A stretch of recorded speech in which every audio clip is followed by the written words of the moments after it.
Hey guys, welcome.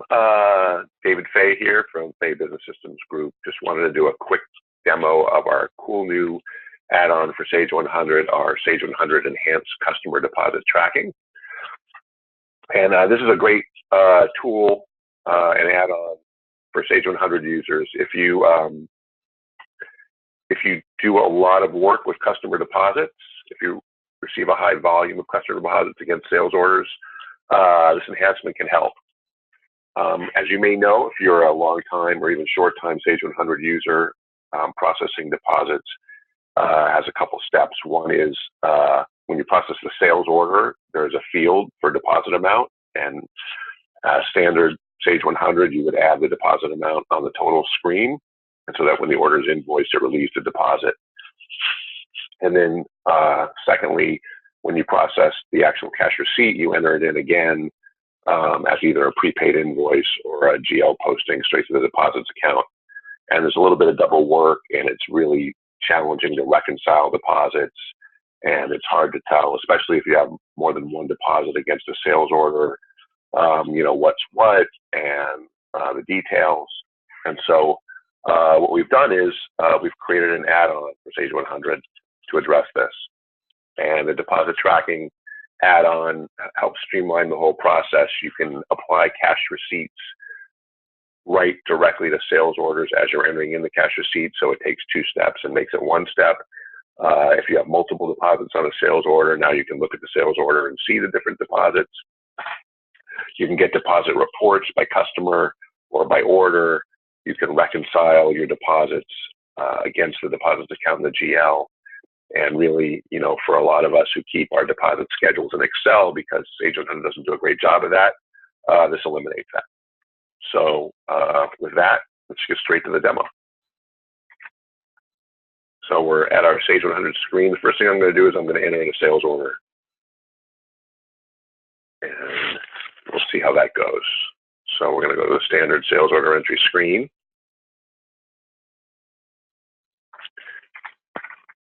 I'm just going to call it 90,002 is my sales order.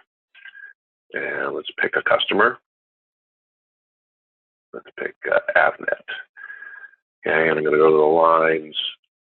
And let's pick a file cabinet. And let's sell 4 of these for $100 each to make it a nice round number. Now, normally, let's say you got a $200 deposit down on this order. You go to the total screen and enter that in, but you'll see we grayed that out, and that's not where you do it now. So I'm just going to accept this order. Okay, and I'll move that over here. Let's go into cash receipts entry.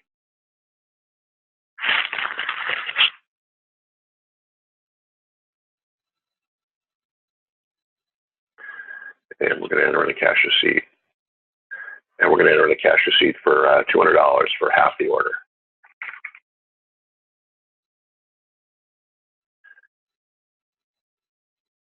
All right, so let's pick our customer. I think it was Avnet, right? And it was check number 12345. And we received $200.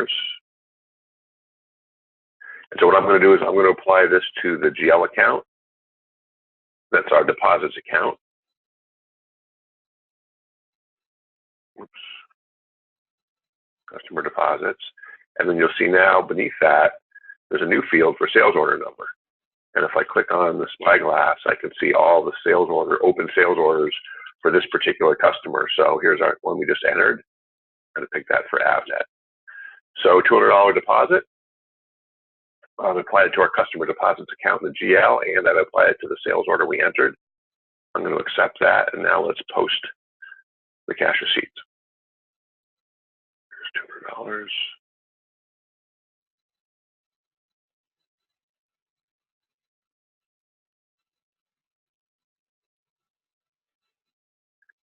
Okay, and you'll also see it has the sales order number on the cash receipts journal. So that's good to always see that. And it's debiting cash and crediting customer deposits, which is correct. And I want to update that. And I'm going to post it to the GL as well here.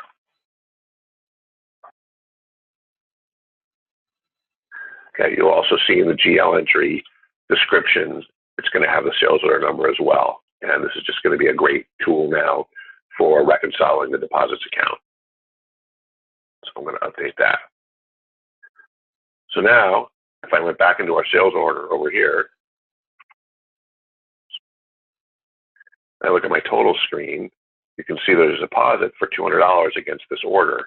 If I click the deposit detail button, I can see, okay, on August 18th, deposit number, check number, $200 was the deposit against this order. Now here's the cool part. Let's go in again and enter another cash receipt. And let's say they gave us another $100.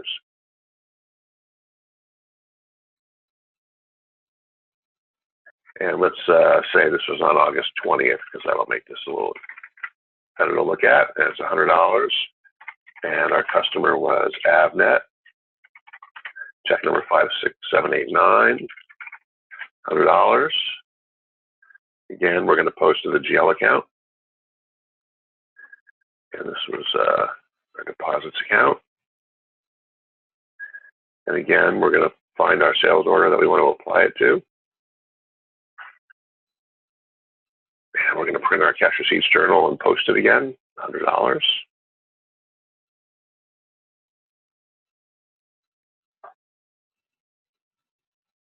All right, again, it's got the right sales order number, 90,002.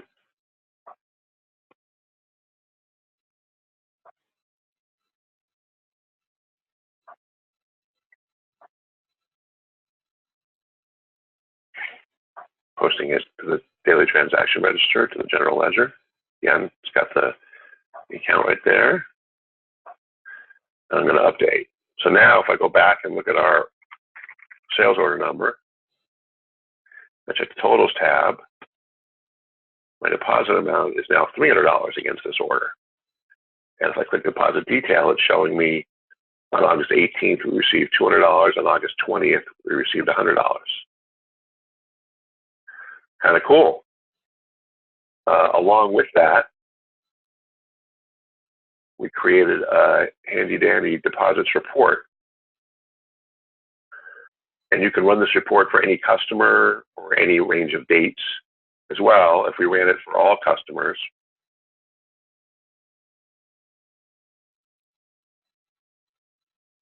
it shows you all the deposits that have been entered in the system. Again, you can put it in for a range of dates. You can put it in for a range of customers. For Avnet, we see our $200 deposit here, our 101 here. You can see they're open, right? And so theoretically, this open deposits column of $576 would balance out with the deposits account in the general ledger. And it's a great tool for reconciliation and such. So that was, I think, everything I wanted to show you today related to this customization. As I said, it's got some cool stuff in it. If you take in a lot of deposits, I think this can really help streamline the process and give you visibility in ways where standard Sage 100 cannot. Thanks for attending.